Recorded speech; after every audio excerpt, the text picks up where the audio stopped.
अस्सलामुअलैकुम, this is Moid Pirzada in Washington, United states. मुझे इस वक्त इस नशिस्त में कनाडा से, टोरंटो से हैदर मेहदी साहब ज्वाइन कर रहे हैं। ये जॉइंट प्रोडक्शन है। हैदर मेहदी साहब इसे अपने चैनल के ऊपर शेयर करेंगे अपने टाइम से। मैं इसे अपने चैनल के ऊपर शेयर करूंगा, जीबीएस न्यूज़ के ऊपर। अब हैदर मेहदी साहब का एक मुख्तलिफ पर्सपेक्टिव है। उनका डिफेंस इस्टेब्लिशमेंट से, पाकिस्तान आर्म फोर्सेस से ताल्लुक़ रहा है। वो बहुत से इंटरनल सोर्सेज के साथ बात करते हैं।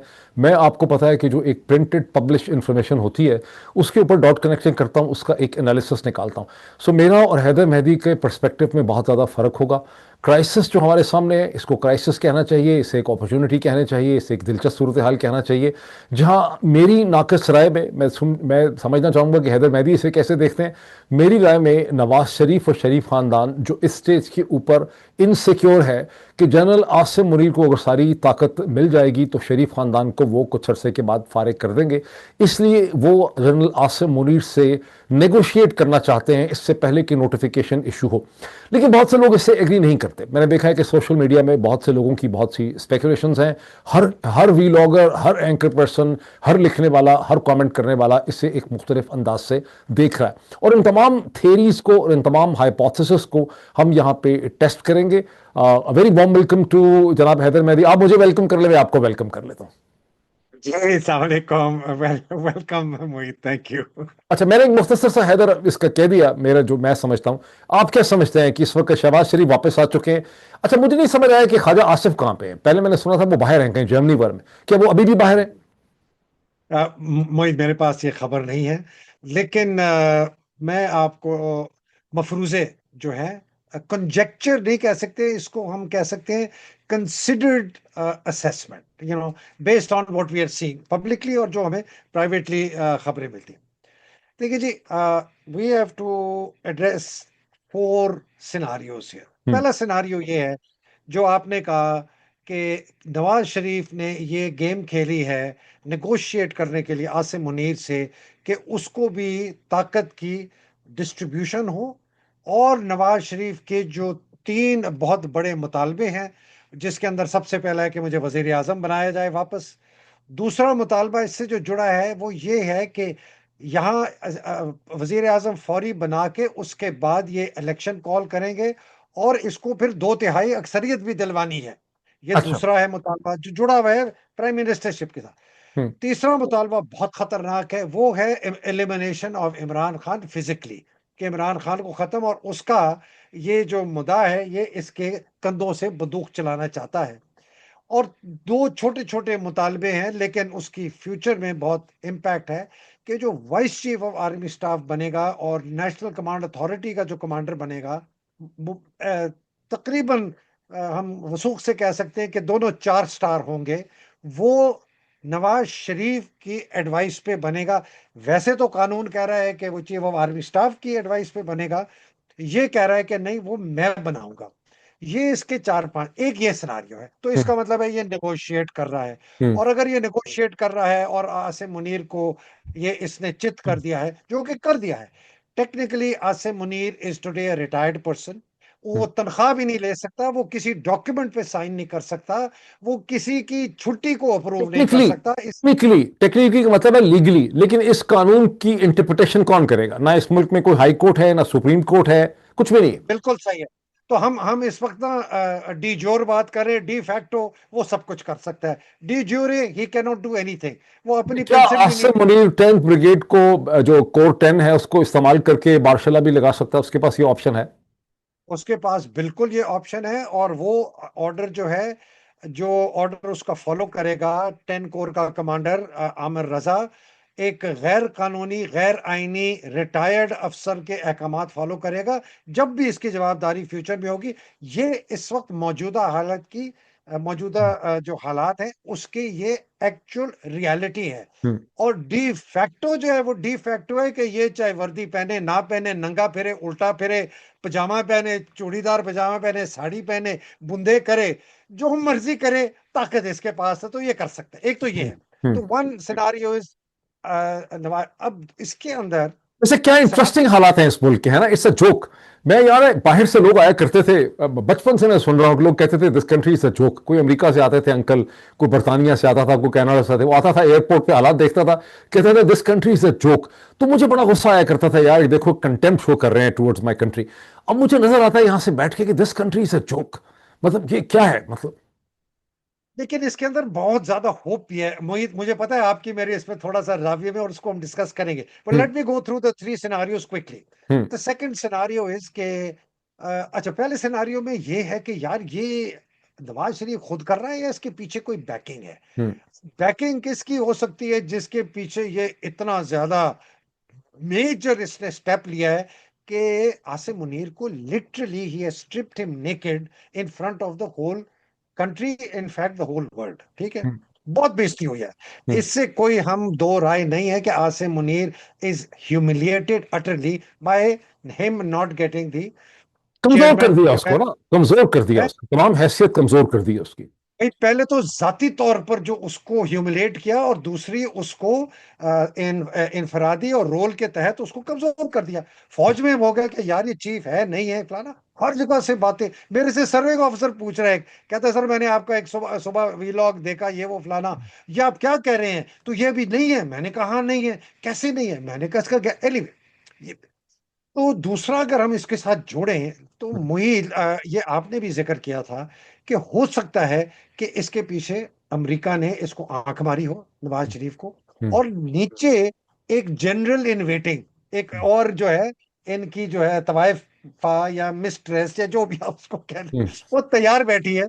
और लोग कहते हैं जी वो जो तैयार बैठी है, the next mistress hmm. Is maybe Asim Malik, maybe Numan अच्छा, जकरिया। बकायदा बकायदा इसे कहते हैं इमरान रियाज, साबिर शाकिर और बैरिस्टर शहजाद अकबर ने इस पे एक कुछ घंटे पहले, एक दिन पहले उन्होंने ये डिस्कशन भी की है कि जनरल आसिम मलिक साहब जो हैं वो एक पोटेंशियल कैंडिडेट हो सकते हैं।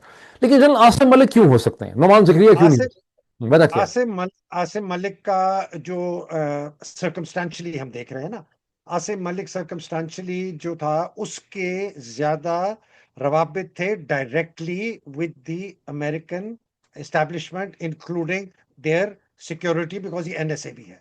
जो मार्को ये रूबियो सब से है, देखिए ना, मार्को रूबियो से है, दूसरी तरफ जनरल आसिम मुनीर के बराह रास्त इससे कहते हैं, उनका तो कई दफा नाम लिया है डोनाल्ड ट्रंप ने कि माय फेवरेट फील्ड मार्शल। तो डोनाल्ड डोनाल्ड ट्रंप, हाँ बिल्कुल सही कहते हैं। Donald Trump bye the way lunch से पहले जानता भी नहीं था इसकी। लंच की जो टर्म्स ऑफ रेफरेंस है ना और कंडीशंस जो थी, वो हम्म। तैनात की थी आसिम मलिक ने मार्को रूबियो के साथ बैठ के। This is hmm. कॉमन इसके बारे चैट, में और आप भी बैठे। कंट्रोवर्सी है हैदर, इसके बारे में ये भी है कि जो लॉबिस्ट हायर किए हैं, जो स्टीव विटकॉफ का बेटा है, लिबर्टी हाँ, वर्ल्ड वाले, ये उन लोगों ने मुलाकात जो है ये फाइनलाइज करवाई थी, और जो लॉबिस्ट उन्होंने ये हायर की। जरूर उन्होंने की होगी। ये और आसिम बात है कि मलिक, लॉबिस्ट जो है वो सारे के सारे उनको आसिम मलिक ही कंट्रोल करते होंगे, बिकॉज वो और डीजीआईएसआई। क्या, और आसिम मलिक ने कहा था हाँ जी ये भी कर लेंगे, अब्राहम अकॉर्ड भी कर लेंगे, फलाना फलाना फलाना। तो he had, it is only then when all was agreed hmm. That Trump agreed to meet him. तो आसिम मलिक के मरासिम हैं। हम्म। अब ये पूछना है कि Asim Malik is the conduit for Nawaz Sharif to Trump, और is there somebody else? Hmm. My sense is that it is India also. India. आपको पता है, हाँ हाँ हाँ, आपको पता है कि आप किसी अच्छा, भी India foreign Asim Malik office, से, आसिम मुनीर से जान छुड़ाना चाहेगा, उसको ह्यूमिलिएट करना चाहेगा। नहीं मैं नवाज शरीफ की बात कर रहा हूं कि नवाज शरीफ का मरासिम अमेरिका से बैकिंग लेने के, एक तो आसिम मलिक की बात की DG ISI, but I think Nawaz Sharif के जो पुराने मरासिम हिंदुस्तान के साथ है बहुत ताकतवर है। Hmm. And you have to, these are, समझिएगा क्यों मैं कह रहा हूं। नवाज शरीफ फॉरेन ऑफिस में आप किसी से पूछ ले कि has Nawaz Sharif ever allowed criticism of India, और हम्म। कुलभूषण यादव का नाम लिया हो, मोदी को क्रिटिसाइज किया हो, तस्नीम आलम उनकी जो स्पोक्स पर्सन थी, एम्बेसडर भी थी, वो कहती थी हमें पाबंद, मना किया हुआ था कि नहीं करते। So I think there is this, India is also part of this game in getting rid of Asim Munir, because I think one of the reasons I think America wants to get rid of him, if this is correct, कि उनको पता है कि बहुत unpopular हो चुका है, फौज के अंदर भी इसके खिलाफ बहुत है, इसकी जो यूटिलिटी थी हमने कर ली है, इसको आप फारिग करो, नया बंदा लेके आओ, वो शायद थोड़ी सी फौज की क्रेडिबिलिटी को रिटेन करेगा, नवाज शरीफ आएगा। Nawaz Sharif is now maybe a better option, etc. So that's number Haider two. Haider इसके अंदर दो प्रॉब्लम्स हैं। इसमें कोई शक नहीं है कि पाकिस्तान की military as an establishment American establishment के लिए, सेंटकॉम और सीआईए के लिए इंपॉर्टेंट है, डिपार्टमेंट ऑफ स्टेट के लिए। कोई इंडिविजुअल जनरल कभी भी उनके लिए इंपॉर्टेंट नहीं है। जैसे कि जनरल मुशर्रफ जब अनपॉपुलर हो गए, जब मोहतरमा बेनज़ीर भुट्टो ने कॉन्डी राइस के साथ बहुत अच्छा रिलेशनशिप इस्टेब्लिश कर लिया, तो अमेरिकन ने माइंड बना लिया कि ठीक है, जनरल मुशर्रफ को जाने दें। और उस वक्त था कि जनरल कयानी क्या सोचते हैं, तो जनरल कयानी को उन्होंने as a repository power encourage किया। ठीक, यहां तक तो बात जो है वो बिल्कुल आपकी समझ आती। लेकिन नवाज शरीफ और शहबाज शरीफ का अमेरिकन एस्टेब्लिशमेंट के साथ एक लेवल ऑफ ट्रस्ट एस्टेब्लिश हो जाना जो है, ये थोड़ा सा हम बहुत ज्यादा ना स्पेकुलेशन की तरफ जा रहे हैं कि इनका ट्रस्ट जो है। मैं मोहित, ये ना, ये very good question by the way. Mohit, मैंने जब ट्रम्प आया था ना, तो मैंने कहा था कि ट्रम्प पाकिस्तान में असेस करेगा कि मैं आसिम मुनीर के साथ चलूं, बिकॉज फौज ताकत में है, और इसका चीफ जो है उसके साथ चलूं, या इसको लैंगले या सीआईए और सेंटकॉम ब्रीफिंग देती है कि यार this is not the right guy, we need to look for another general. ये दूसरा था। हम्म, तीसरा था कि क्या मैं फौज के साथ ना चलूं, और मैं, ये नया नया ट्रंप आया था, हम भी बड़े खुश थे कि यार ये बड़ा रिजीम चेंज के खिलाफ है, तो हम्म, क्या ये मैं मौजूदा जो सिविलियन गवर्नमेंट है शहबाज की, इनकी, इनके साथ चलूं, या चौथा ये है कि अगर मैंने लॉन्ग टर्म सस्टेनेबल ताल्लुकात रखने हैं पाकिस्तान से, तो मैं इमरान खान के साथ रखूं। अगर कम अज कम वो अमेरिका के साथ नहीं आएगा, वो फेयर होगा between America and China. This was my hypothesis, hmm, and I said if Trump realizes that Asim Munir is now becoming a liability to the relationship, hmm, even though he is the army chief, वो इसको dump कर देगा। हम्म, मेरा ये ख्याल है, अगर ये मफरूजा सही है कि अमेरिका इसके पीछे है इसको निकालने में, Asim Malik is the general in waiting, maybe Numan is also the, Numan Zakri is also general in waiting, who by the way is not a favourite of Asim Munir. Asim Munir उसको बिल्कुल लाइक नहीं करता। आसिम मुनीर ने उसको 10 कोर कमांडर की पोजीशन से निकाल दिया था, जिस पर बाजवा ने आखिर में इसको तैनात किया था, और उसको खुडे लाइन भेज दिया था, और फिर उसके बाद इसको मंगला कोर में भेज दिया, 1 कोर। लेकिन उसकी रेपुटेशन है, इज ए प्रोफेशनल सोल्जर, बड़ा सुलझा हुआ आदमी है, पता अच्छा नहीं बोलता है। प्रोफेशनल सोचने का क्या मतलब होता है, वैसे मैंने तो ये देखा कोई, कोई। अब ये कुछ, ये उतने ही शरीफ है ये जितने तो जस्ट जोक नवाज है। है। जिसकी तारीफ करनी होती है उसको कहते हैं इसे प्रोफेशनल सोल्जर। ये प्रोफेशनल आई थिंक दलाल है। It's a redundant term, I think it's a useless term. they're professional pimps. Anyway, so the point is, has America come to the conclusion that we've managed to get every benefit that we wanted? He's a terribly unpopular man in Pakistan, terribly unpopular in the army. Maybe some people within the army may rise up and go against him. It will create chaos, anarchy. They're a nuclear arm. Get rid of the SOB.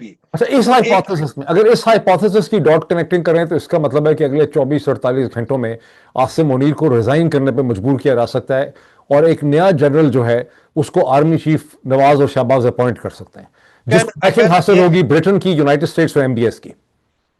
है जी, मतलब एक नया general अगर आ जाएगा, अगर एक वो नया आर्मी चीफ अपॉइंट कर देते हैं, अगर बाहर से बैकिंग है, अगर वॉशिंगटन, लंदन और एमबीएस की बैकिंग है, तो फिर तो बिल्कुल जनरल सही आसिम कहा। Munir is gone, is done, I mean is Is roasted. gone. अगर His history, वॉशिंगटन की dead सपोर्ट नहीं man है तो walking. आसिम मुनीर खत्म हो गया। और अगर नहीं है, और ये नेगोशिएट कर रहा है, तो फिर बड़ा इंटरेस्टिंग सिनारियो ये है कि, बिकॉज अगर आपको, मैं इसलिए कह रहा हूं कि नवाज शरीफ को लोग बहुत, मुझे पहले कहते थे बड़ा कमजोर है, कमजोर है, उसके हाथ में कुछ नहीं। मैंने कहा नहीं, उसके हाथ में ये अपॉइंटमेंट है। मैं 4-5 महीने से कहता हूं। मैंने कभी ये बात नहीं मानी कि नवाज शरीफ कमजोर है। मेरा ख्याल है Nawaz Sharif is the actual repository of power.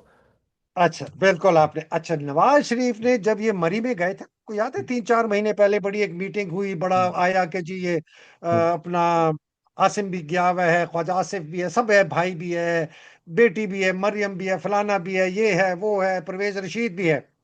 उस मीटिंग की जो मेरे पास फर्स्ट हैंड इंफॉर्मेशन आई थी, वो ये थी, इसने जब बात हुई ना कि जी हमने तो आपके भाई को ये बना दिया, बेटी को, उसने कहा बात सुने, आपने कोई एहसान, ये नवाज शरीफ के लफ्ज हैं आसिम मुनीर को, कि आसिम साहब आपने कोई एहसान नहीं किया। तो मुशर्रफ भी 2002 में शहबाज शरीफ को वजीर आजम बनाने के लिए तैयार था। आपको आर्मी चीफ मैंने बनवाया है, अमेरिका को मैंने मनवाया है। आप भूल गए हैं जब आप लंदन आए थे मेरे पास, एजाज अमजद मौजूद था, मोहसिन बेग मौजूद था, ख्वाजा आसिफ साथ साथ बैठे हैं, ये मौजूद था, आप भी बैठे हैं, मरियम भी बैठी है। किसने आपकी बात अप्रूव करवाई अमेरिका से? मैंने करवाई। This is Nawaz Sharif telling Asim Munir 3-4 months ago। Really? तो हाँ हाँ, तो अगर ये बात इतनी है तो मेरी बात सुने ना, तो कुछ ना कुछ तो इसका आसिम मुनीर के ऊपर होल्ड है ना। अब वो क्या होल्ड है? कोई फिल्में हैं, कोई वीडियो हैं, कोई रिकॉर्डिंग्स हैं, कोई इसकी कमिटमेंट है कि जी मैं आपके साथ रहूंगा। There is something, otherwise Asim Munir will not stand this humiliation जो उसने की है। तो फिर वो लोग कहते हैं जी वो क्या करेगा, वो मार्शल लॉ लगा देगा, वो आप जो बात कर रहे हैं 111 ब्रिगेड को मूव करे, कर सकता है। बट आई थिंक वो जो है ना, दैट विल बी, वो जो कहते हैं ना, the final, the straw that breaks the camel's back, मेरा ख्याल है वो होगा। तो आइदर ही अरे अग्रीज मुझे टू। मुझे लगता है कि देखें, मैकेनिकली एंड टेक्निकली, जैसे को मैकेनिकल फिजिकल एक्शन के तौर पे तो मार्शल लॉ लगाना कोई बड़ी बात नहीं है, लेकिन जो इनके एक्सटर्नल मेंटोर्स और सपोर्टर्स हैं, ट्रम्प है, लंदन है, ये सब हैं, वो नहीं नहीं सर, चाहेंगे, मतलब ये उनके लिए एक्सेप्टेबल नहीं होगा। ये। बस मोहित, आप देख रहे हैं ना, 26वीं आईनी अमेंडमेंट भी इसलिए आई, फेस सेविंग के लिए आई ना। सबको हम्म, पता है झूठ बकवास, हम्म, असेंबली, ये इलेक्शन चोरी किए, सबको पता है चोरी किए, ईयू को हम्म। पता है, अमेरिका को पता है, कॉमनवेल्थ को पता है। लेकिन उन्होंने कहा जी इलेक्शन, पार्लियामेंट आ गई, 26वीं आईनी अमेंडमेंट हो गई, पाकिस्तान आर्मी एक्ट में अमेंडमेंट कर, 27वीं आईनी में अमेंडमेंट आ गई, फलाना आ गया, फलाना आ गया, 28वीं आ गई, 30वीं सबको पता है कि ये फ्रॉड है, ये फसाड है। This is no bearing in reality, everyone knows including Trump. लेकिन फेस सेविंग के लिए ये है कि जी ये पार्लियामेंट्री सिस्टम चल रहा है, सिविलियन गवर्नेंस है, हम पीछे हैं। लेकिन अगर अब ये ऐसा ही होना था, तो इन्होंने फिर इतने दिन और इतने हफ्ते लगा के 27वीं आईनी तरमीम को पीएमएलएन ने, पीपीपी ने सपोर्ट भी तो किया ना। उस वक्त इन्होंने रखना अंदाजी क्यों ना की? मैं आपको बताऊं, ये इतना बड़ा खिलाड़ी है नवाज शरीफ, और ये मैं बार बार कह रहा था कि ये देखते हैं कि ये नोटिफिकेशन इशू करता है या नहीं करता। मुझे बहुत लोगों ने कहा कि सर, जब अभी मैंने बात की कि जी उसके हाथ में कुछ थी, मैंने कहा नहीं। मैंने मेरा भी ये ख्याल था कि नहीं रोक सकेगा। मोहित, मोहित, इसने इसके साथ चला, हम्म, इसको खुश रखा, हम्म, इसको जब वो 2 साल का कहा ना कि नहीं जी नहीं, तो ऑटोमेटिक है, हम्म, ऑटोमेटिक कोई नहीं। इसी आप तहसीलदार से पूछ लें हम्म, कि आर्मी की एक्सटेंशन चीफ की हो, पाकिस्तान आर्मी एक्ट में अमेंडमेंट हो, उसका गैजेट छपना चाहिए कि नहीं? कहते क्यों नहीं जी, बिल्कुल हम्म, छपना चाहिए, वो तो तनख्वाह ही नहीं ला सकता होते बगैर। हम्म, तो बट इसको कन्विंस कर दिया कि नहीं नहीं ऑटोमेटिक है। हम्म। इसने कहा ठीक है, अच्छा, फिर मुझे ख्वाजा आसिफ से पिछले 48 घंटों में, 36 घंटों में स्टेटमेंट दिलवा दी ट्वीट पे कि नोटिफिकेशन इशू हो रहा है, जिसका मतलब ये था कि सबको पता चल जाए कि नोटिफिकेशन की जरूरत है। तो मतलब है कि एट दी बड़ी मैकिवेलियन एट गेम दी है Nawaz. At the appropriate time, मुनासिब हम्म, वक्त पर। हम्म, भाई मुनासिब वक्त था 27 नवंबर 2025। हम्म, इसलिए कि 28 नवंबर रात 12 बजे, 28 और 29 की रात 12 बजे की इसकी तैनाती खत्म हो गई। ठीक है, हम्म, इसके लीगली नहीं है, तो इनको 27 नवंबर, मैक्सिमम 28 नवंबर को इशू हो जाना चाहिए था, जिसकी कार्रवाई शुरू होनी चाहिए थी 15-20 नवंबर को। जीएचक्यू से नाम ministry of defence, ministry of defence से कैबिनेट डिवीजन, कैबिनेट डिवीजन से कैबिनेट सेक्रेटरी, कैबिनेट सेक्रेटरी से वजीर आजम, वजीर आजम से कैबिनेट, कैबिनेट अप्रूव करे, कैबिनेट अप्रूव करके सदर को भेजे, सदर उसको दस्तखत करे, वापस कैबिनेट सेक्रेटरी पे आए, cabinet secretary ministry of defence को हम्म, भेजे, वो हम्म, मिनिस्ट्री वापस जीएचक्यू को भेजिए, कैबिनेट सेक्रेटरी नोटिफिकेशन करता है। ये है हम्म, प्रोसेस हम्म, नई तैनाती का, जो कि नई चीफ ऑफ आर्मी स्टाफ और सीडीएफ की है। हम्म। वो भी नहीं हुई। इसका मतलब है ना कि नहीं होनी थी। तो आपने कहा कि पहले क्यों इनके साथ चला, वो ही डिडंट वांट हिम टू ताकि डू हाँ, एनीथिंग ताकि उसको व्हिच समझ वुड आए कि स्टॉप गेम है क्या। है। ताकि उसको वो समझ समझ लिया आए, है। ताकि आसिम मुनीर को समझ आए, बिकॉज आसिम मुनीर। वो छह छह जर्नैलों को भुगत चुका है, खा चुका है। आई थिंक ये सातवां है या हम्म, ये छठा है हम्म, नवाज शरीफ। और ये मैं आपको बताऊं, people under estimate Nawaz Sharif international strength. हम्म। चुप रहता है, बोलता कुछ नहीं है, मास्क यहाँ लगाता है गला छुपाने के लिए कि नहीं, मोटा नजर ना इंटरनेशनल आए। स्ट्रेंथ कहाँ है उसकी? स्ट्रेंथ तो दिल्ली और लंदन के दरमियान में, यहाँ अमेरिका में तो नवाज शरीफ की कोई नहीं है, यानी सर खास मेरी इन्वेस्टमेंट। बात सुने आप, what does let's look at the geopolitical situation vis-a-vis Pakistan. What does America, Israel, India, Gulf states, Europe, EU, Commonwealth want from Pakistan? I can give you the answer in two words. Stop China, to defang Pakistan so that it does not pose a security risk to the region, especially to the Gulf countries. We do not want a strong, democratic, independent Pakistan under a leader like Imran Khan, because that would give rise to Muslim nationalism in the regions, especially in these family run fiefdoms called Gulf countries. It is the worst scenario for them is to have a strong, independent, free, democratic Pakistan, because they have to now sort out, after they sort out Gaza and Ukraine, they have to sort out Iran. And they cannot have a man like Pakistan. So therefore, they cannot have a man like Imran in Pakistan, Imran Khan. They cannot have a man like Imran in Pakistan as the leader and a free democratic Pakistan. Therefore, मुझे आप बताएं, if that is the scenario, which it is absolutely clear, the only two countries who pose any threat to regional peace or to their interests are Pakistan and Iran. Pakistan, because it has the access to the juggernaut of the Chinese economy and it has nuclear weapon. Yeah, हमारे मदनियात, शदनियात, मिन्नत, children, crypto, is peanuts. There's nothing, though no relevance for these people. The only relevance is what I told you, and perhaps use Pakistan as in some form or shape to get Iran. ये scenario है geopolitical.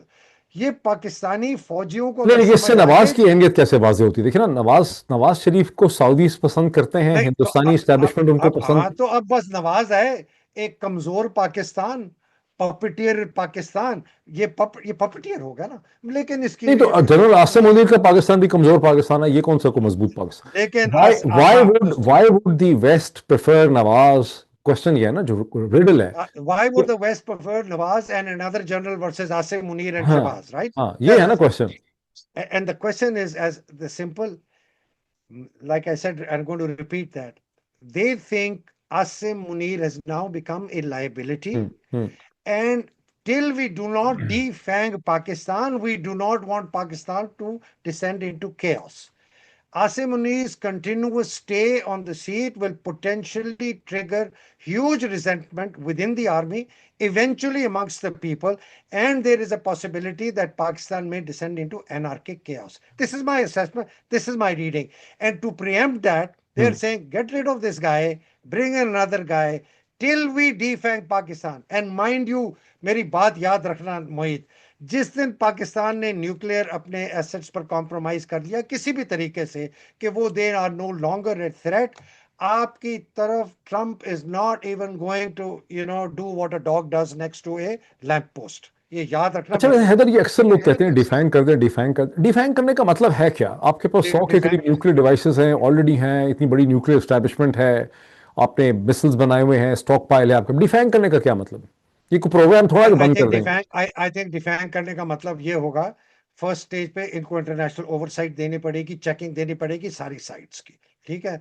और उसका इन्होंने कोई protocol बनाएंगे कि जी जब आप फर्स्ट यूज नहीं कर सकते, फलाना नहीं कर सकते, धमाका नहीं कर सकते.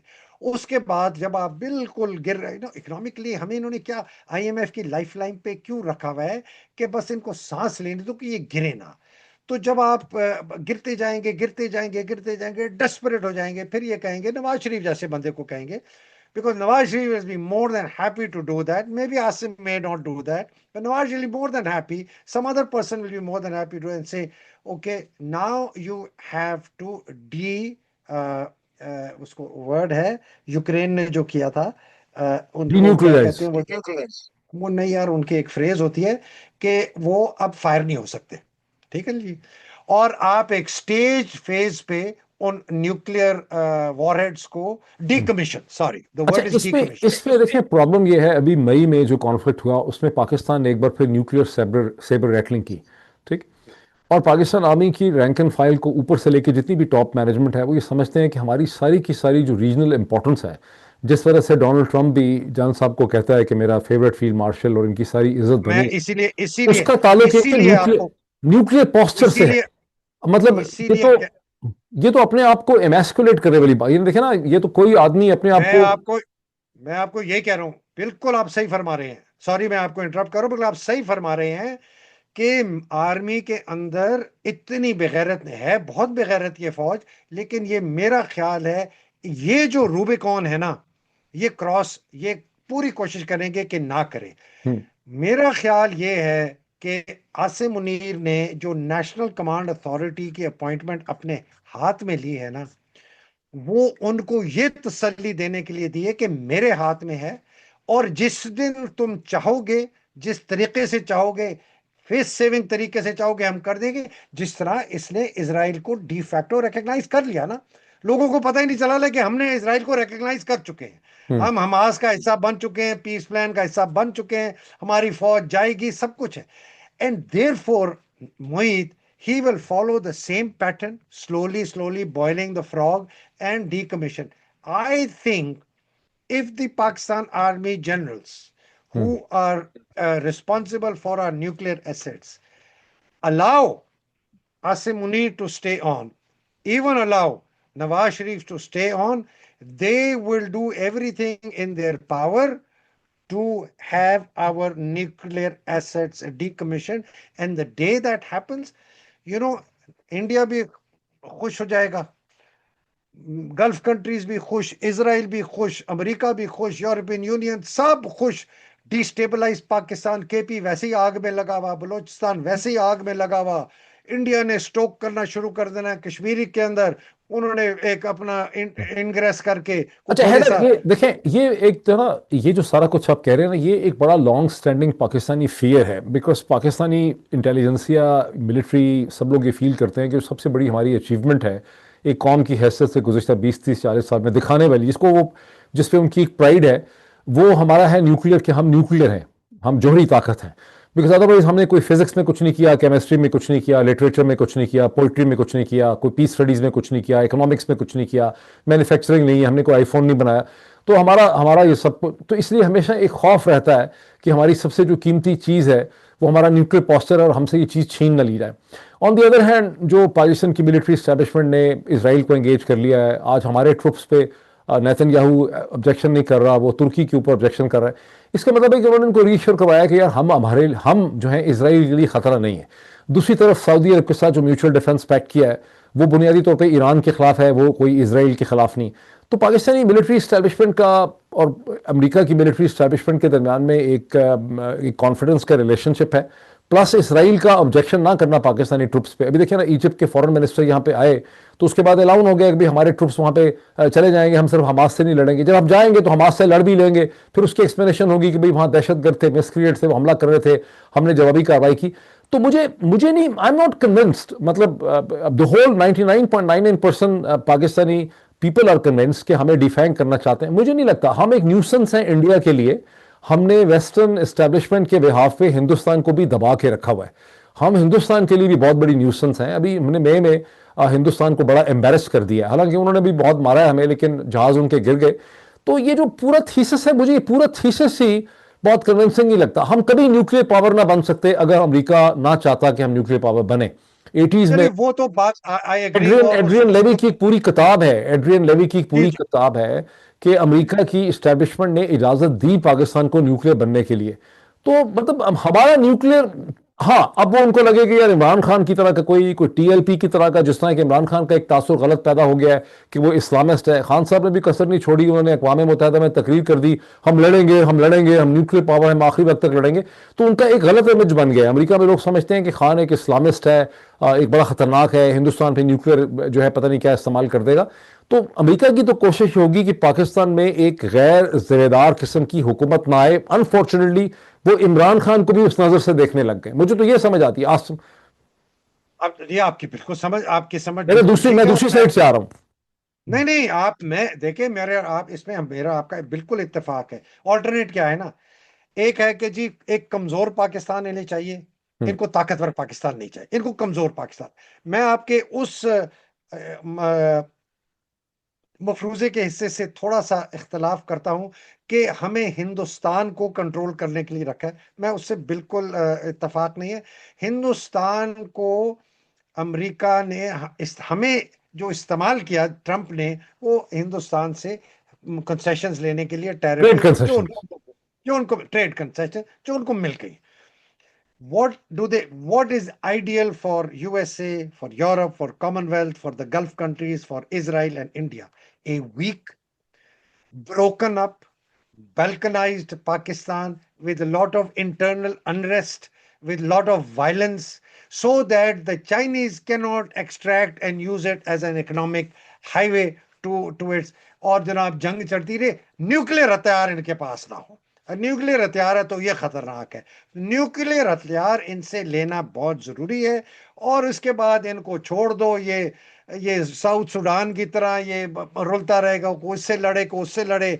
चार प्रॉक्सियां हम बनाएंगे, तीन टेररिस्ट को हम सपोर्ट करेंगे, हम अपने जुलानी यहाँ पैदा करेंगे, हम अपने टीटीपी करेंगे, हमारा भी आईएसकेपी में कोई एक फैक्शन हो जाएगा।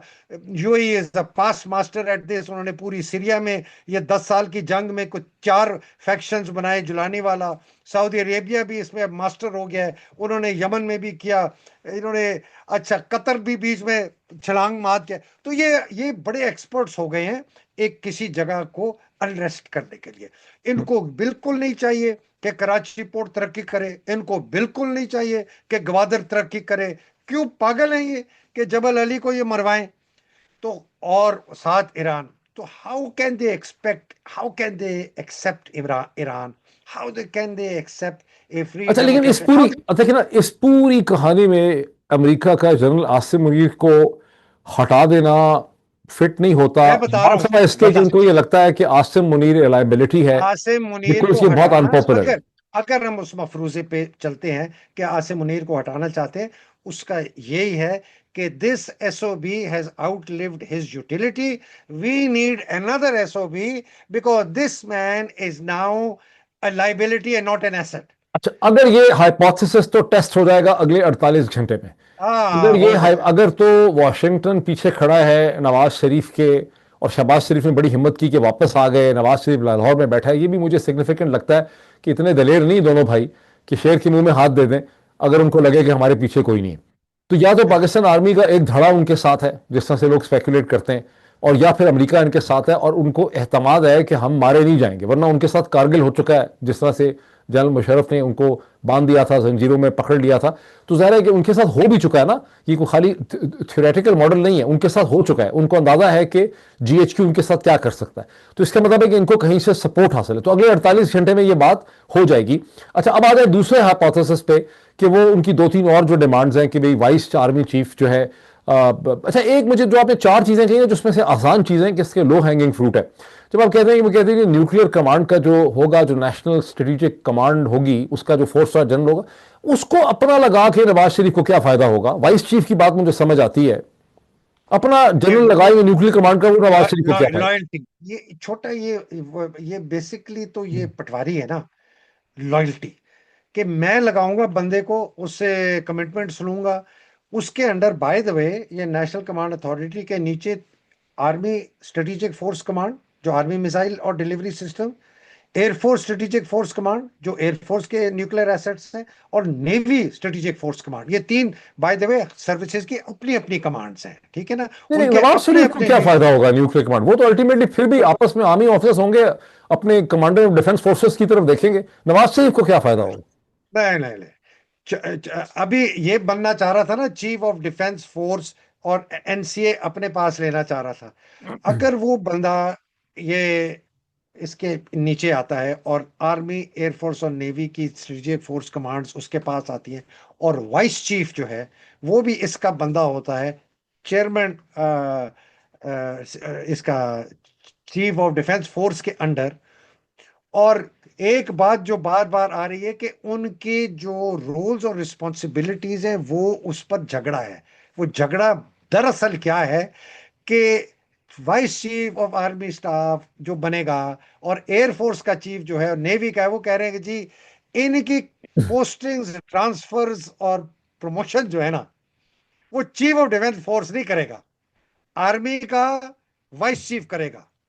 नेवी का नेवी चीफ करेगा। आसिम मुनीर कह रहे हैं नहीं, वो प्रमोशन बोर्ड्स में मैं बैठूंगा।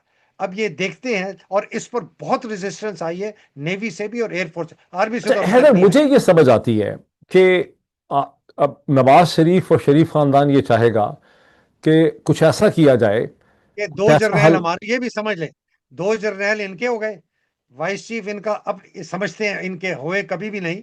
वो जिसको लगाया था मुशर्रफ ने, देखा ना इसका क्या हाल किया। और बाजवे को भी इसने लगाया था, बाजवे ने इसका क्या हाल किया। So they have a history there, but they still think that if they have their own person, they'll be able to buy them out. So vice chief को खरीद लूंगा, इसको कर लूंगा। ये आसिम लेम डक रहेगा, 5 साल इसको दे के मैं अगले 5 साल नहीं दूंगा। और मेरे पास बहुत कुछ है इसके खिलाफ इस्तेमाल करने के लिए, जो कि सामने नहीं आ रहा। वरना तब यार मोहित, मैं I want to turn the question to you. मैं तो गला सूख गया। Why do you think he has done it? What's your view?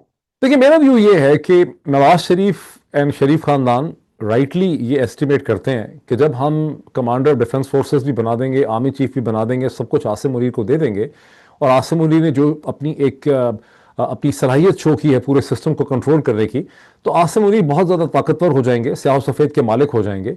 और जब वो एब्सोल्युटली पावरफुल हो जाएंगे तो हम उनके ऊपर ट्रस्ट नहीं कर सकते, डिपेंड नहीं कर सकते। जब वो उनके बिल्कुल हाथ मजबूत हो जाएंगे पूरे सिस्टम में, तो कुछ महीनों के बाद या साल के बाद वो हमें फारिग करेंगे और कोई और पॉलिटिकल सिस्टम जो है वो ले आएंगे। ये एक बड़ा जेन्युइन लॉजिकल फियर है बिल्कुल सही, नवाज शरीफ हंड्रेड का, percent agree. Knowing fully well कि नवाज शरीफ इस वक्त पाकिस्तान में जितने भी लोग सियासत के मैदान में हैं, उनमें सबसे ज्यादा जो तजर्बा है नशीबो फराज का, 1982 से अब तक उनको 42-43 बरस हो चुके हैं, 43 बरस हो गए हैं सियासत में। नवाज शरीफ चाहते हैं कि कोई ऐसा फायरवॉल क्रिएट हो जाए जनरल आसिम मुनीर और पाकिस्तानी फौज के, बड़ी फौज के दरमियान में। सो अगर Asim Munir ceremonial commander of defence forces भी रहें, दरमियान में एक वाइस चीफ आ जाए जिसकी पावर्स हों, और आर्मी का बुनियादी तौर पे ऑपरेशनल कमांड जो है वो वाइस चीफ के पास हो, जिस तरह से जब chairman joint chief of staff बनाया 1976 में भुट्टो ने, बिल्कुल कि जो ऑपरेशनल बिल्कुल। कमांड थी आर्मी की वो तो आर्मी चीफ के पास थी, और आर्मी चीफ ही मैटर करता है। तो नवाज शरीफ ये चाहेगा कि आर्मी की जो ऑपरेशनल कमांड है वो एक अलग आदमी के पास हो, और जनरल आसिम मुनीर सेरेमोनियल उनके पास हो, वो basically chairman joint chief staff बन जाए साहिर शमशाद की तरह। अब ये उन्होंने इस तरह से एक सूरत हाल पैदा कर दी है जिसमें आसिम मुनीर और नवाज शरीफ के दरमियान में, मेरी अंडरस्टैंडिंग में, नेगोशिएशन हो सकती है। और जो पहला थीसिस आपका है, अगर वो बात सही है, तो फिर तो अगले 24-48 घंटों में आसिम मुनीर रिजाइन करेगा और एक नया नया नया सारा सेटअप आ जाएगा, नया बंदा उसको रिप्लेस कर देगा। और अगर नहीं हुआ तो इसका मतलब है इनके आपस में नेगोशिएशन होके कुछ फैसला हो गया जी है। जी, दो ही ऑप्शन है ना, या तो अगले 24-36 घंटों में इनकी नेगोशिएशन हो जाएगी, एक नोटिफिकेशन इशू हो जाएगा, ये कहेंगे ये सारी स्पेकुलेशन मोहित पिजादा, हैदर मेहदी, शहबाज गिल, इमरान रियाज वगैरह ने बाहर से पैदा की हुई थी, असल में तुझको मसला ही नहीं था, ये हमने एक नया इंस्टीट्यूशन बनाया। जैसे कि अहमद बिलाल महबूब जो है वो एक्सप्लेनेशन दे रहे हैं ना, और अंसार अब्बासी वगैरह के जरिए आर्टिकल छपाए गए हैं। वो एक्सप्लेनेशन ये है कि आर्मी एक्ट में तो अमेंडमेंट हो चुकी है, आर्मी चीफ तो जनाब जनरल आसिम मुनीर हैं ही नवंबर 2027 तक, ये तो एक नया इंस्टीट्यूशन बनाया है कमांडर डिफेंस फोर्सेस का। चूंकि इसका इंस्टीट्यूशन बनना था, इसकी नोक पलक दुरुस्त हो रही थी, ये लोगों ने खामखा स्पेकुलेशन कर दी। सो चूंकि ये मैकियावेलियन है, ये बहुत स्मार्ट है, ये पीटीआई की तरह नहीं है। पीटीआई एक नाइव पॉलिटिकल पार्टी थी, ये सियाने लोग हैं, इन्होंने मसलसल सियासत खेली है, इन्होंने मार खाई है, ये जेलों में गए हैं, इनको हाथ लग चुके हैं पूरे सिस्टम के, ये सिस्टम को अंडरस्टैंड करते हैं। ये कहेंगे यार ये बकवास कर रहे थे सारे बाहर के बैठ के, ये देखिए सारा मामला सेटल हो गया। आसिम मुनीर एक टूथलेस और रिलेटिवली वीकर, इससे सेरेमोनियल पोजीशन में चले जाएंगे, ये अपना एक आर्मी चीफ ले आएंगे नीचे से, उसके जरिए ये चीजों में सेटल, और यूं टेंशन भी रहेगी, चीजें आगे चलती चली जाएंगी। अगर आपका पहला थीसिस ट्रू है तो फिर तो 24-36 घंटे में आसिम मुनीर फारिग हैं, आसिम मलिक के कोई और आर्मी चीफ बन जाएगा। लेकिन अगर दूसरा है तो इसका मतलब है नोटिफिकेशन हो जाएगा, और दूसरे की भी पॉसिबिलिटी है कि निगोशिएशंस करके और ये इस नतीजे पहुंचे। आपका जो जो अंडरलाइंग थीम है ना, एब्सोल्युटली बुल्स आए। नवाज शरीफ ने ये सारा कुछ किया है अपनी सर्वाइवल को और अपने आप को रिंग फेंस करने के लिए from a counter attack potentially future by Asim Munir, अगर सारी ताकत वो अपने हाथ में लेगा। ये बिल्कुल आप स्पॉट ऑन है। I think we are completely in agreement. और मैं और आप जो बात करें ना, हम जरा साबिर शाकिर और ये इमरान रियाज नाज से जरा मुख्तलिफ कर रहे हैं। वो मैं खैर वो उनका ज्यादा नहीं अवामी है, मानूंगा। वो मतलब वो उनका अवामी लोग हैं ना, वो उनका उनका एक बड़ा स्पेक्टर है, उसको बहुत ज्यादा दुनिया सुनती है, वो अवामी है, हम एक जरा इंस्टीट्यूशनल लेवल पे बात कर रहे हैं। इंस्टीट्यूशनल लेवल पे उसकी गहराई पे डाल है ना। और ये पॉसिबल है कि देखिए, ये तो एक तो इन वो कहते हैं ना, इनकॉन्ट्रोवर्टिबल हम्म। फैक्ट है कि नोटिफिकेशन नहीं आई। इसको तो कोई डिनाई नहीं कर नहीं सकता। नहीं आई ना, उन्होंने जानबूझ के फंसा दिए। और ये भी है कि जानबूझकर नहीं आई। ये तो दो चीजें क्लियर हैं। हम्म। हम पीछे मुहर्रकात डिस्कस कर रहे हैं कि क्यों नहीं आई। That is all hmm. We are discussing. Hmm. And therefore we are looking at you know different scenarios, different options. This is that. Is Nawaz Sharif suicidal? वो इतना बेवकूफ है, इतना खुदकश हमला करने के लिए तैयार है, अपने आप को बम से फाड़ने के लिए, कि अकेला कर गया। और उसने जो है जी, ऐसे उसके पास कोई ताकत है, अपनी ताकत, कोई बैरूनी नहीं, कोई बाहर से नहीं, नहीं हो सकता। जिसकी वजह से नहीं हो आसिम मुनीर जो है उसे नहीं डरा हुआ है। नहीं नवाज शरीफ ने यकीनी तौर पे किसी पावर सेंटर के साथ बाहर इक्वेशन रखी है। वो या ब्रिटेन है, या सऊदीज हैं, या अमेरिकन सिस्टम है। बेसिकली ब्रिटेन सब अमेरिका सब का सब सब। सब अब देखिए अब। सऊदी 100%, कतरी 100%, यूएई 100%, हाँ, अमेरिका 100%। अगर अमेरिका में भी वो तो उसने देखिए ना, प्रेसिडेंट ट्रम्प मैटर नहीं करते, असल में सीआईए मैटर करती है। जो चीज सीआईए एंड अल्टीमेटली, सेंटकॉम, हाँ, सीआईए एंड सेंटकॉम सेंटकॉम। और सीआईए जो चीज प्रेसिडेंट को बताएंगे कि हमारे नेशनल इंटरेस्ट में ये चीज है, प्रेसिडेंट को वो बात माननी पड़ेगी। मतलब मैं यहां जब तक मैं सिस्टम में आया नहीं था, 3 बरस मैंने यहाँ गुजारे हैं, मुझे बात समझ आई है कि सीआईए का और सेंटकॉम का होल्ड है। जब it comes to national security and foreign relation, जो चीज सीआईए प्रोसेस इंफॉर्मेशन में एक पैराग्राफ में प्रेसिडेंट को बताएगी, प्रेसिडेंट ये नहीं कह सकता कि मैं नहीं मानता इस बात को, मैं तो पता नहीं, मेरा तो फलां के साथ दोस्ती यारी है। प्रेसिडेंट को सीआईए की बात जो है वो माननी पड़ेगी। लेकिन इसमें मूविंग फॉरवर्ड, इसी तरह से ब्रिटेन मिडवाइफ है। ब्रिटेन जो है वो पाकिस्तान के हवाले से अमेरिका की मिडवाइफ है। मतलब ब्रिटेन उनको एक प्रोसेस इंफॉर्मेशन देता है कि आपने कैसे लेकर चलना है। ठीक। मूविंग फॉरवर्ड, ये जो कहानी छोड़ दी है, जो आपने भी जिक्र किया है कि भाई इमरान खान की मुझे डेथ चाहिए, वो इमरान खान की डेथ से क्या फायदा होगा नवाज शरीफ को? बिकॉज ही थिंक्स कि जब तक इमरान खान जिंदा है, उसकी पॉलिटिकल जो सिचुएशन है, वो will always be threatened. Imran Khan जाएगा, लोग बाहर निकलेंगे, रोएंगे, पीटेंगे, डराएंगे, धमकाएंगे, जलाएंगे, सब कुछ करेंगे। उसके बाद ये सेटल डाउन हो जाएगा। जैसे भुट्टो के वक्त तो खैर चिड़िया भी नहीं फटकी थी, उसके चेलम के ऊपर मेरी यूनिट लड़काना में थी। मतलब कसम से Moeed, not even a dog barked in Larkana. हाँ, व्हेन भुट्टो, जब उसका चेलम था, जब हैंगिंग था, I was not in Larkana. Benazir का आपने देखा हुआ। और ये बेनजीर पे तो बड़ी जो वायलेंस हुई थी यार।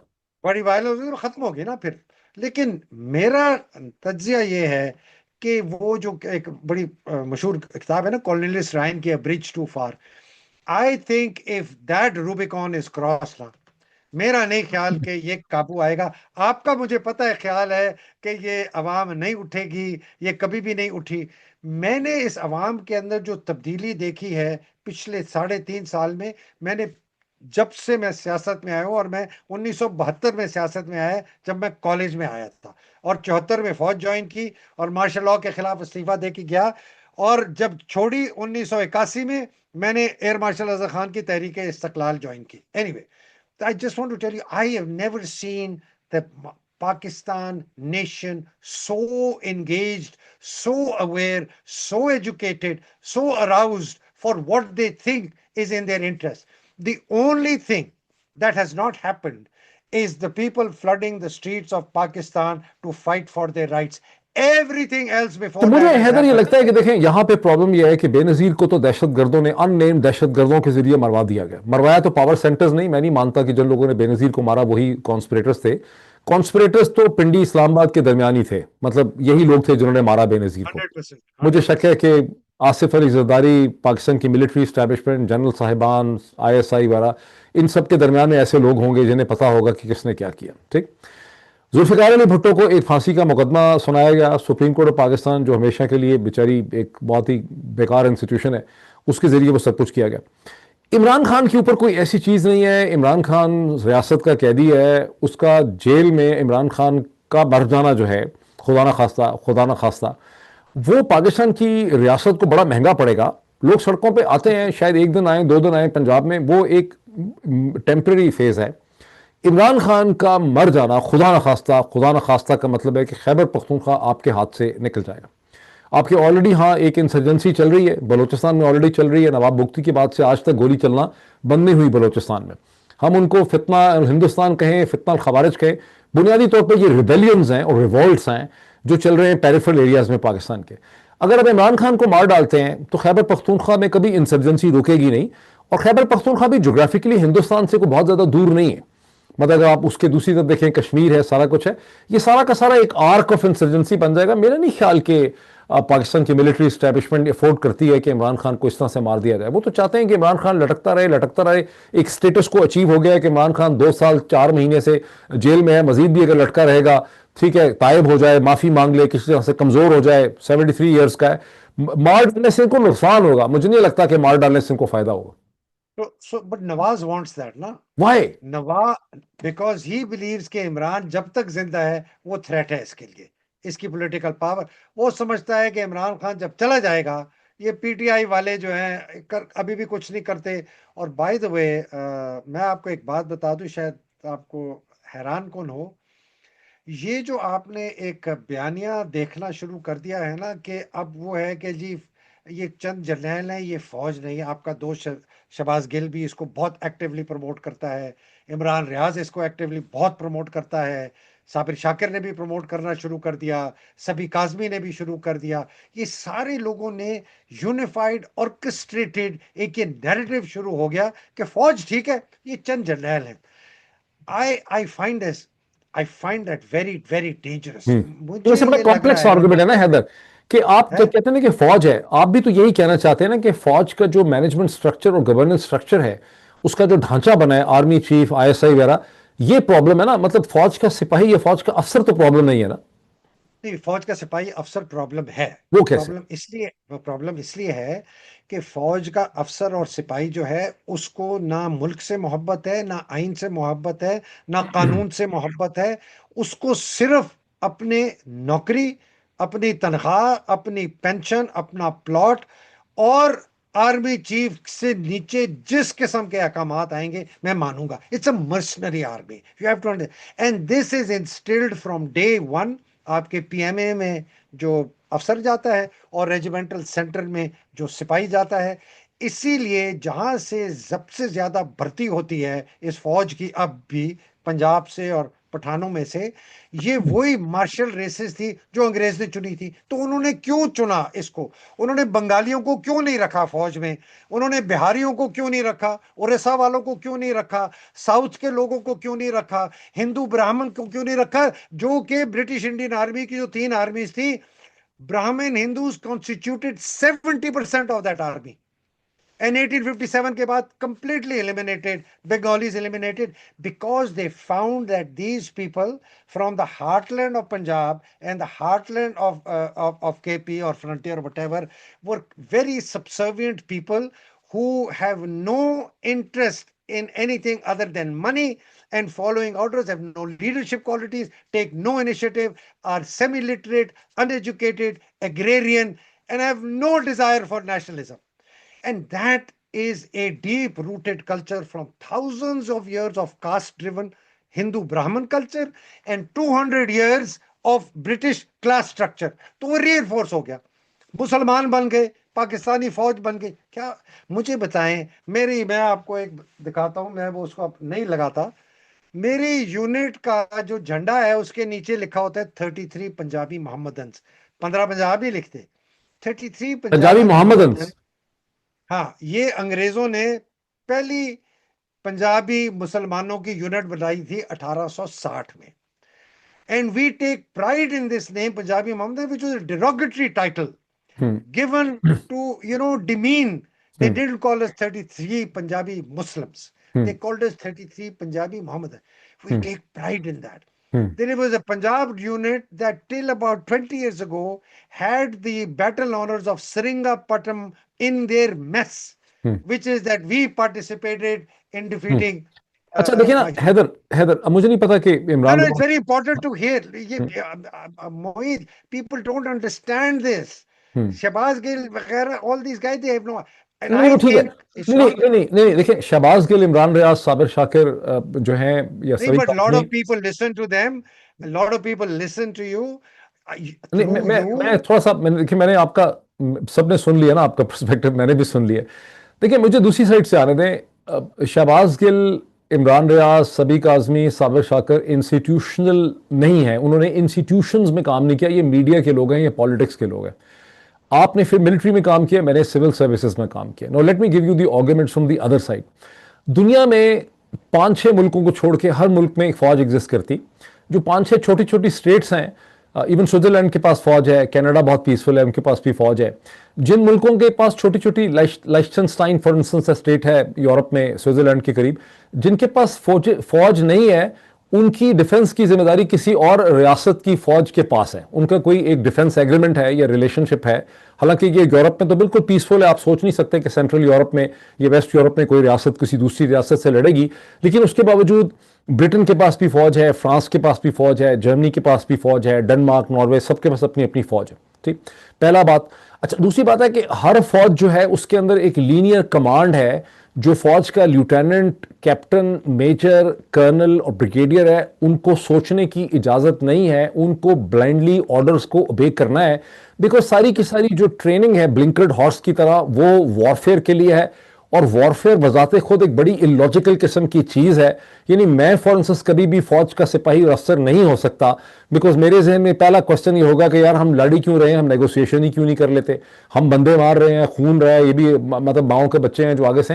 तो आप एक बड़ी इलॉजिकल पोजीशन होती है जंग की। इसलिए फौज का इंस्टीट्यूशन जो है, खास करके जो प्रोफेशनल आर्मी डेवलप हुई है 19th सेंचुरी के बाद से, बिकॉज जब तक ये 19वीं सदी की प्रोफेशनल आर्मी डेवलप नहीं हुई थी, ये इंस्टीट्यूशन नहीं था। वॉलंटियर होते थे सोल्जर, वो लूट मार के चक्कर में आते थे, उनका अपना एक व्यू होता था।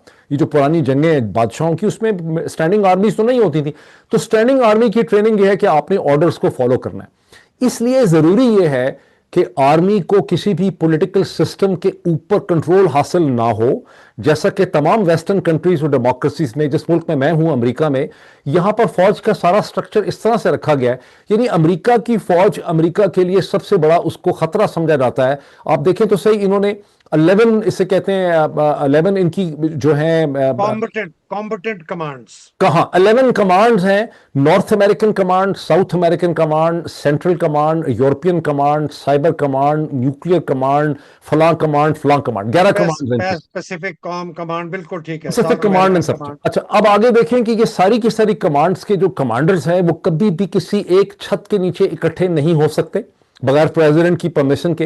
ये पाकिस्तान का जोक नहीं है, जहां पे हर महीने आर्मी चीफ जो है वो सारे कोर कमांडर्स को इकट्ठा करके उनका लीडर बन जाता है, leader of the pack.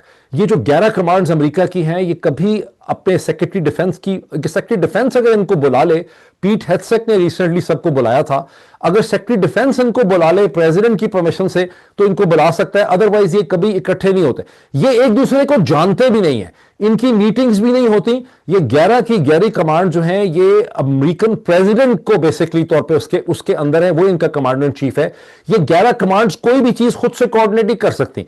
Pacific command और अटलांटिक कमांड जो है ना, वो नहीं कर सकते। पैसिफिक कमांड इंडिया को सपोर्ट अगर करती है, सेंट्रल कमांड पाकिस्तान को सपोर्ट करती है, आपस में कोई कोऑर्डिनेशन नहीं है इनकी। तो जितनी भी डेमोक्रेटिक कंट्रीज हैं, उनके अंदर फौज को पॉलिटिक्स से अलग रखा गया। पाकिस्तान का मुझे यह समझ आती है, हैदर, मैं भी इसको एक्सप्लेन करना चाहता हूं मेरा, कि it is not the colonel and the brigadier and the captain and the major's problem. It is a problem कि पाकिस्तान की मखसूस सियासी ढांचे में 1951 से फौज जो है वो बेसिकली पॉलिटिक्स को कंट्रोल कर रही है। और हमारा जो कॉम्प्लेक्स चैलेंज है कि हमने किस तरह से पाकिस्तान की आर्मी को एक प्रोफेशनल आर्मी बनाना है जो अकाउंटेबल होगी under the civilian authority, under a secretary defence and minister defence. ये हमारा चैलेंज है। अगर हम ये नहीं बना सकेंगे, मुझे लगता है खुदा न खास्ता पाकिस्तान की रियासत बहुत देर नहीं चलेगी। मुझे ऐसा लगता है कि पाकिस्तान की स्टेट का जो हनीमून टाइम पीरियड था वो खत्म हो गया है 77 ईयर्स में। अब आगे सिर्फ मुश्किलात ही मुश्किलात हैं। अगर जनरल आसिम आ जाए, कल कोई जनरल कासिम आ जाएंगे, फिर जनरल, मैं नहीं समझता कि जनरल आसिम मुनीर का मसला है।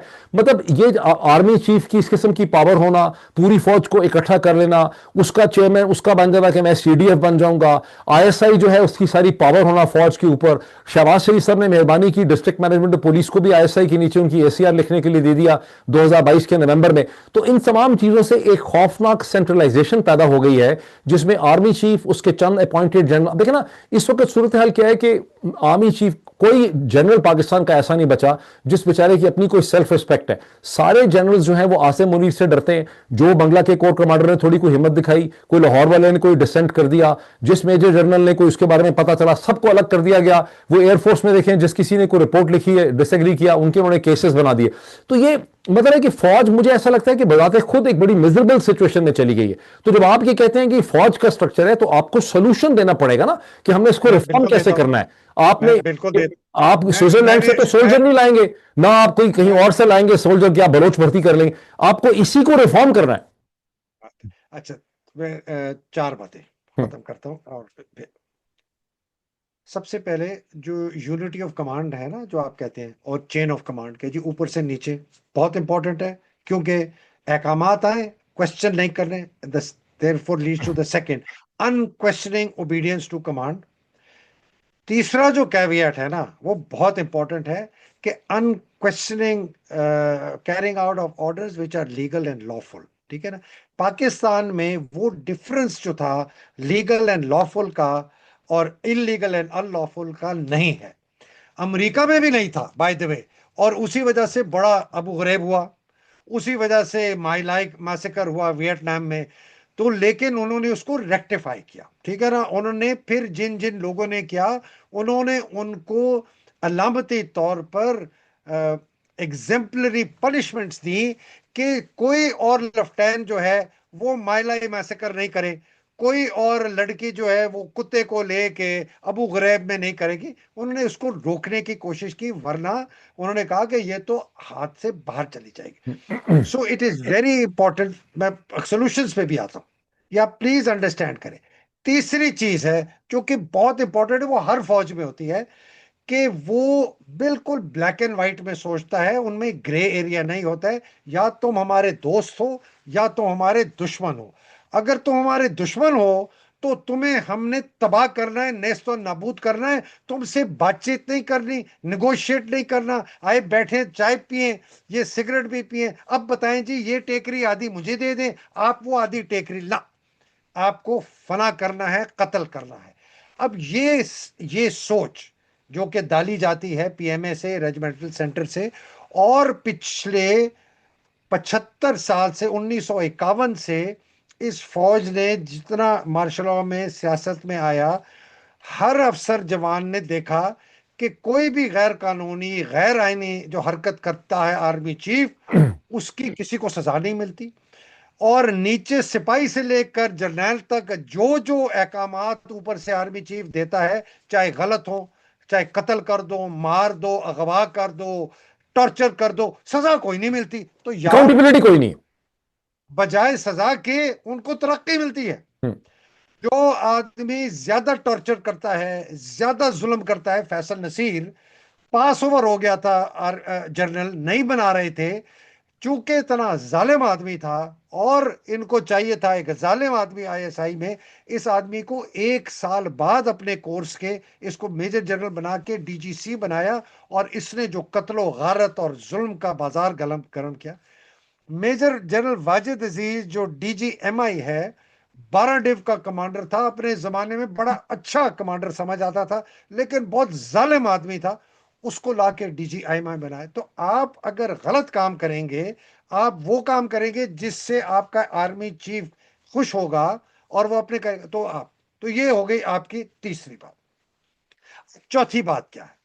चौथी बात यह है कि ये जब सारा chain of command, unquestioning obedience of orders, whether lawful or unlawful, friend and foe, दुश्मन या दोस्त, ये आपने मुड़े और कहा पीटीआई तुम्हारी दुश्मन है, इमरान खान तुम्हारा दुश्मन है, जितने लोग जो ये झंडा जलाते हैं तुम्हारे दुश्मन है, ये मुल्क के दुश्मन है, हम जो तुम्हें अहकामात देंगे तुम करोगे।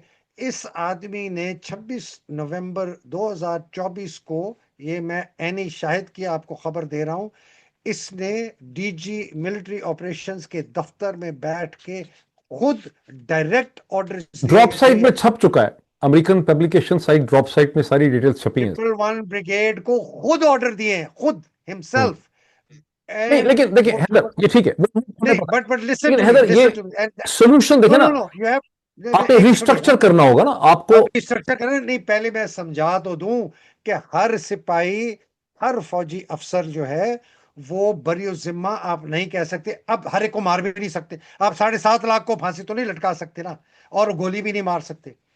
तो मैं चेंज मैनेजमेंट का आती हूं। हम कहते हैं बिहेवियर, कॉन्टेक्स्ट ड्राइव्स बिहेवियर। ठीक है, क्या वजह थी कि जी मोटरवे पुलिस जो है वो ज्यादा अच्छी थी, बाकी पुलिस से रिश्वत कम लेती थी, क्योंकि कॉन्टेक्स्ट ये था कि आप जितना चलान देंगे 20% आपका, 30-40 का। उनका यही करो, चलान करो सबके।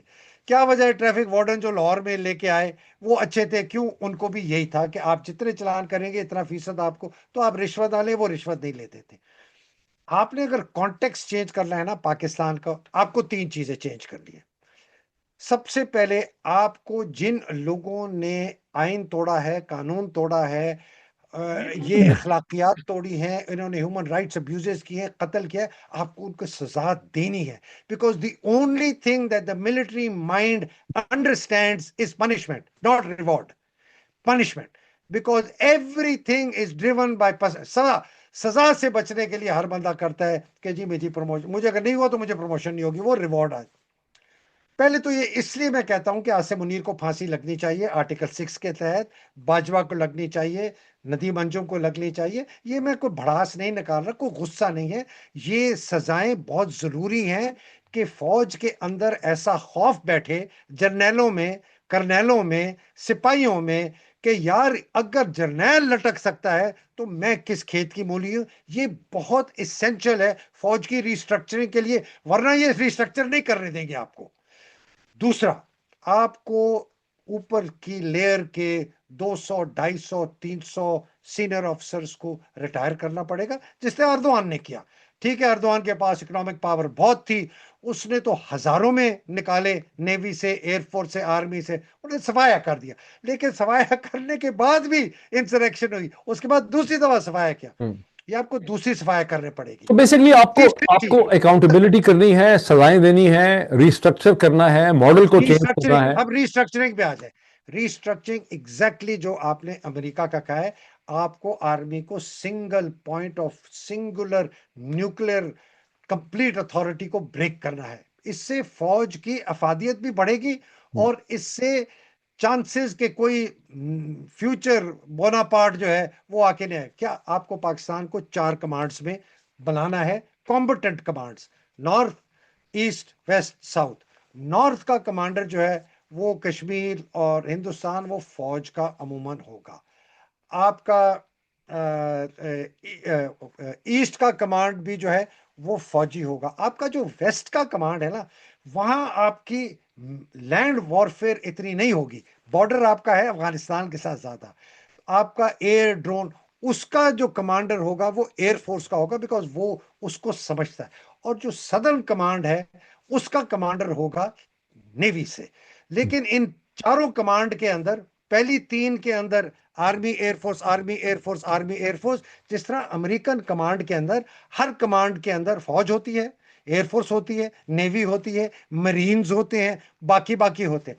अब वो करते क्या हैं कि अगर उन्होंने जंग करनी है वेनेजुएला के खिलाफ फॉर एग्जांपल, ठीक है जी, तो वेनेजुएला के जो कमांडर है, जो भी पैसे साउथ अमेरिकन कमांड का जो कमांडर है, उसको कहेगा कि, उससे पूछेंगे तुम्हें क्या चाहिए, वो कहेगा कि जी मुझे ये इस किस्म की फौज चाहिए, इस किस्म के हथियार चाहिए, इस किस्म की मुझे रिसोर्सेज चाहिए। वो कहेंगे अच्छा, अच्छा वो पैककॉम से ये 2 डिविजन निकाल के इधर भेजो, अच्छा वो एक डिवीजन मरीन की जो सेंटकॉम की है वो इसको भेजो, वो हेलीकॉप्टर, वो फिर रीस्ट्रक्चर करके ही मॉर्फ होता है। वो वहां से लेकर, जिस तरह अफगानिस्तान में ये करते थे, वहां जब फोर्स ज्यादा भेजी तो सेंटकॉम के पास हर वक्त 3, 4, 5 लाख फौज नहीं थी, कभी 50,000 थी, कभी 1.5 लाख थी। तो इस तरह करके करते हैं। तो इसी, और आर्मी, एयरफोर्स और नेवी के जो हेड्स हैं इस, और मरीन्स के, अमेरिका में उनके पास कोई कमांड नहीं है ट्रुप्स की। उनका सिर्फ काम है रिक्रूटमेंट, डॉक्ट्रिन, एडमिनिस्ट्रेशन, और ये तनख्वाह मनख्वाह जो है ना लोगों की। बाकी तमाम अफसर जो हैं वो 11 कमांड्स में एम्बेडेड है। पाकिस्तान में भी ये होगा। एक तो ये आपको करना फिर पड़ेगा। तो हमारा अब इस पे एक एग्रीमेंट होता है ना कि पाकिस्तान में आपको अमेरिका के स्टाइल पे कमांड्स क्रिएट करनी है, रीस्ट्रक्चर करना है, अकाउंटेबिलिटी करनी है, जिन लोगों ने जुराइम किए हैं उनको आपने सजाएं देनी है, और आपको रीस्ट्रक्चर करना है फौज को, उसके ऊपर एक पॉलिटिकल अथॉरिटी होनी चाहिए।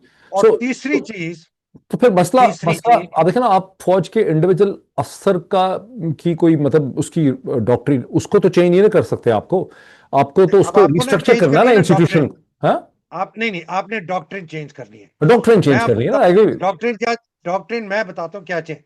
डॉक्ट्रिन जो मेजर सबसे चीज होगी ना, वो होगी तमाम यूनिटों के पुराने नाम खत्म। ये जो लेगेसी इनके दिमाग में है ना, 33 मोहम्मदी, पिफर, 2FF, काए काए, टाए टाए, फलाना शाए, ये उधर हमने किया, कुतुल अमरा में हमने अटैक किया, हम यूलुस्र में खत्म कर दे। All units will no longer carry any of the name British that they have legacy inherited. खत्म करनी होगी आपको, ईस्ट लेगेसी इंडिया हर कंपनी की हालत में ब्रिटिश। खत्म कर। और आपने जी शुरू करना है जी first Pakistan battalion, second Pakistan battalion, और आप उसको ले जाएं 350th पाकिस्तान बटालियन दे दें, नाम दे दें। हम जी पहली पाकिस्तान बटालियन है, मैं 350 वाली पाकिस्तान। एक ठीक। चौथी चीज, इनको तमाम इनकी जो मरात है ना, वो रिस्ट्रक्चर आपने करनी है। इनकी जो क्रेडल टू ग्रेव की नौकरी है ना, वो जो इनको टेम्प्ट करती है कि ये गैर कानूनी गैर आईनी अहकामात मानने के लिए, उस चीज की लालच में बहुत देना है आपने।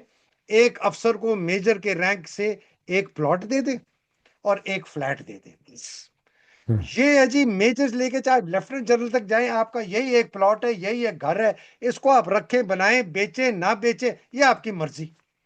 तो वो जो है कि जी मैं लेकिन कर्नल हैदर, बनूंगा, इसके लिए तो दूसरा। देखिए दो चीजें, इन सारी चीजों के लिए दो चीजें चाहिए ना। एक अच्छा, तो पहले, तीसरा तीसरा तो पहले एक पांचवा मुझे अवेयरनेस, खत्म, नहीं कौन करेगा मैं ये, खत्म खत्म करेगा कर। कौन ना, करेगा कौन। अच्छा ना, तो अब यही तो था ना। इसलिए मैं कहता हूं कि it is only a person like Imran Khan with the power of the people of Pakistan who can bring about, if anyone can bring about this change, it is a person with the kind of support that Imran है। अगर इमरान समझता है कि इसी system में रह के मैं टिंकरिंग करके, मैं जी आर्मी चीफ को इधर करके, चार कमांडों को ठीक करके, मैं इनकी कमर्शियल पावर नहीं खत्म करूं, मैं इनके कमर्शियल जो इनकी अंपायर है 200 बिलियन डॉलर्स की, उसको खत्म करके मिनिस्ट्री ऑफ इंडस्ट्रीज में ना डालूं, मिनिस्ट्री ऑफ डिफेंस में ना डालूं, इसी तरह मैं चलूंगा, ये इसी अदलिया के साथ चलूंगा, इसका वही हाल होगा जो मोरसी का हुआ था। Morsi try to work with देखिए इन द अभी इजिप्शियन सिस्टम। हैदर, अभी तो हम वापस आ जाए ना हकीकत के ऊपर, अभी तो इमरान खान की अपनी, वो उनके रहमो करम पे है आपने उनके पास। आप सॉल्यूशंस की बात कर अब रहे थे आप ना, पहले कह तो रहे हैं कि देयर वो, आर सॉल्यूशंस। हाँ नहीं, लेकिन देखिए ये सोल्यूशन खाली इमरान खान नहीं कर सकता। पहले तो ये सोल्यूशंस को लिखने की ज़रूरत है।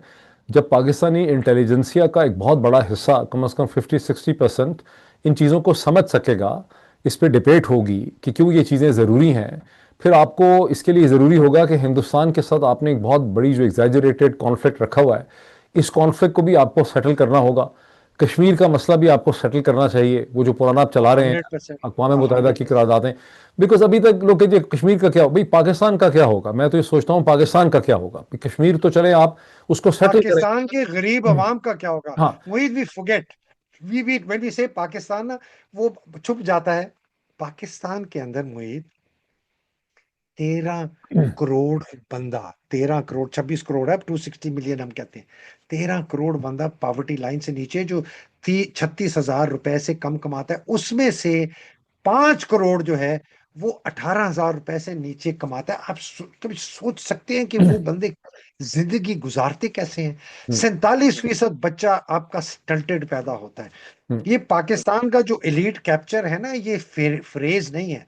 मैं आपको ऑनेस्टली बताऊं, the only reason Iran has survived is it completely destroyed its existing infrastructure of the army, of the parliament, of the governance, of the judiciary, of the police, and rebuilt it. I have many issues with Iran's, other things, but the only reason it has managed to survive so लंबी far. बात हो जाएगी ना Haider, Iran resource rich था ना, उनके पास oil and gas के उनकी भी रेवेन्यू थे ना, पाकिस्तान के पास हो नहीं। पर हैदर उनके ये पास हमारी, ये तो एक अलग हमने बहस जो है वो सारी की सारी छेड़ दी। कमिंग नहीं, मैं एक बात कर रहा हूं। मैंने एक एग्जांपल लिया, पूरे मैंने कैलेडोस्कोप को नहीं लिया। मैंने कहा कि आपको एग्जिस्टिंग सिस्टम को literally, I am sorry to say Mohit, actually ये पूरी फौज जो है ना, इसको डिसबैंड, डिमोबिलाइज, पूरी जुडिशरी को सैक करके, पूरी गवर्नेंस, सिविल सर्विस, पुलिस को खत्म करके, आपको एक केओस के अंदर से आपको एक बनाना पड़ेगा इंटरिम अरेंजमेंट, जो मुल्क के अंदर खाना जंगी से इसको बचाए, और फिर आपको रीबिल्ड करनी है। चाहे आप उसी फौज से भर्ती वापस करवाएं और लेकिन उसी। हैदर, इसको इसको करने के लिए आपको एक पॉपुलर पॉलिटिकल गवर्नमेंट चाहिए ना। ये तो आप ऐसी बात कर रहे हैं जब जैसे इसलिए तो कहता हूं ना कि जब अगर कोई कर सकता है तो इमरान जब कर सकता जब रेवोल्यूशन आता है कहीं पे, जैसे चाइना में रेवोल्यूशन आया, फिर आप इस किस्म की रिस्ट्रक्चरिंग जो है वो कर सकते हैं। दूसरा तरीका है कि आप एक ग्रेजुअल रिस्ट्रक्चरिंग करते हैं, जिसके लिए पहले लोगों को कन्विंस करने की जरूरत है।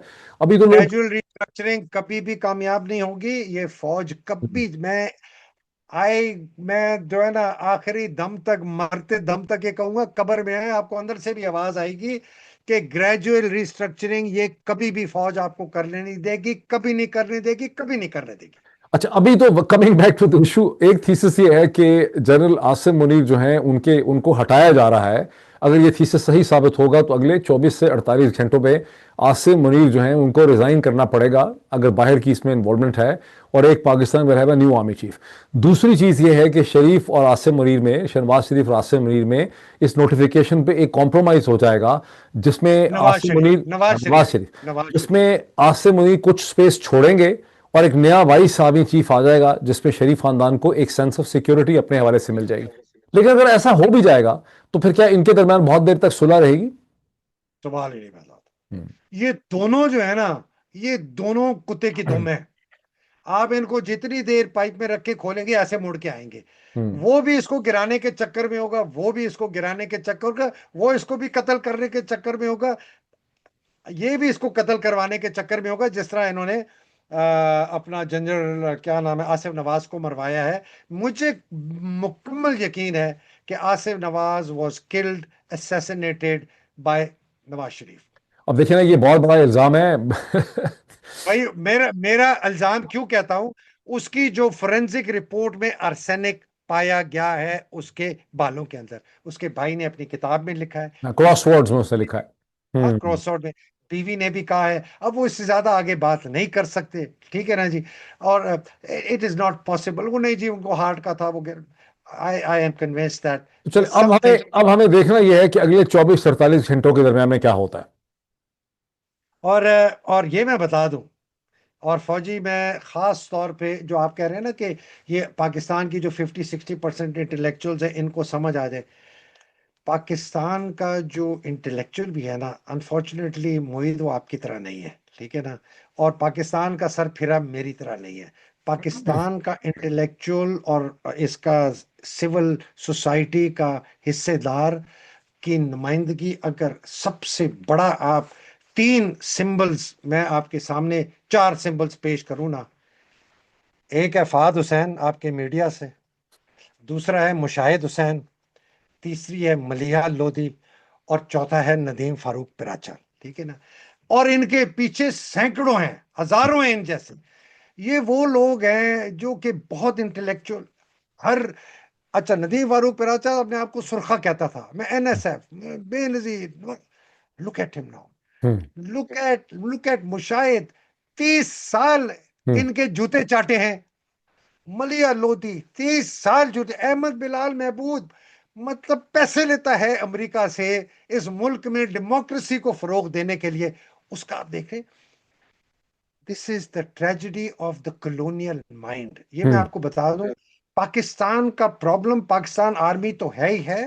पाकिस्तान का प्रॉब्लम है जो हमने कॉलोनियल माइंडसेट है ना, जिसमें मैं और आप भी by the way in some small degree है, लेकिन हम किसी हम्म। तरीके से हम उससे बच गए। कैसे बचे मुझे नहीं पता। आपके माँ बाप की तरबियत, हम्म। आपका माहौल, शायद अमेरिका की वजह से आपके ऊपर कोई असर हुआ हो। मेरे माँ बाप की तरबियत, कोई पता नहीं जीन्स में कोई खराबी थी, कोई खन्नास था, कोई पता नहीं क्या था। मोहित, मैं पीएमए में एकेडमी सीनियर ऑफिसर था। I was in line for the sword of honour. My room hmm. Inspection was conducted by the commandant's wife in my final term, a month and a half before my passing out parade. I got my room door locked the next day and refused to allow her to inspect. Can you imagine? I was a young cadet, 19 and a half years old. And I still had the guts at that time, and I knew I would lose my sword. And I did lose. अच्छा, अब इसको wind up करते हैं। अब देखना यह है कि अगले 48 घंटों में क्या होता है। कि जो दोनों थीसिस हैं ये हमें पता चलेंगे कि 48 घंटों में क्या होता है, उसके बाद फिर हम इसका एक एनालिसिस कर सकते हैं, राइट। बट मुझे ये बताएं कि आसिम क्या करेगा। आसिम हो सकता है कोई, देखिए ना, अगर आसिम मुनीर को सही डील उनसे नहीं मिलती तो आसिम मुनीर, अगर डील मिल जाती है फिर क्या करेगा। देखिए आसिम मुनीर जख्मी तो हो गए, वो फिर भी कुछ ना कुछ करेंगे, ऐसा नहीं हो सकता। ये अब एक बहुत बड़ी लड़ाई शुरू होगी इनके दरमियान में, जब तक उसको ये मतलब आसानी से हल होने वाली चीज़ नहीं है। अगर इस वक्त इनकी सुलह हो भी गई तो कुछ अरसे के बाद इनमें से कोई ना कोई दूसरे के ऊपर हमला करेगा, मेरी अंडरस्टैंडिंग है। अच्छा, मैं आखिरी बात जुमला कह दूं। मैं बार बार कहता था कि ये फौजी जर्नैल आसिम को तब निकालेंगे जब उनको ये पता चलेगा कि ये हमें मरवाएगा। ठीक है ना जी। ये हमें मरवाने की ना पहला कदम हो चुका है। Now the generals know that he is not invincible. पहले था ना यार तो वो सब चीज, ये ऐन अब मुमकिन है कि अगर वो मार्शल लॉ लगाना चाहें तो लगा ना सकें, बाकी उबे ना करें। लगा ना सके अगर, और लेट से अगर नहीं भी लगाता और इसी तरह चलता है, अब ये जख्मी है। हम्म वो कहते हैं ना when the camel kneels the knives come out. Hmm अभी कैमल का शायद एक घुटना टेका है तो ये छुरियां निकलेंगी। मेरा ख्याल है इसको फारिग कर देंगे लेट्स कुछ सी, अरसे के। Let's see, let's see. Because फौज के अंदर फौजी जर्नैल ने अपने जर्नैल को निकाला है, ये याद लेट्स रखें। सी दिस, अगले 48 घंटे के बाद इसका एनालिसिस करते हैं। बहुत जबरदस्त। बहुत थैंक यू। शुक्रिया, बहुत शुक्रिया, थैंक यू। अस्सलाम वालेकुम, खुदा थैंक हाफिज, पाकिस्तान।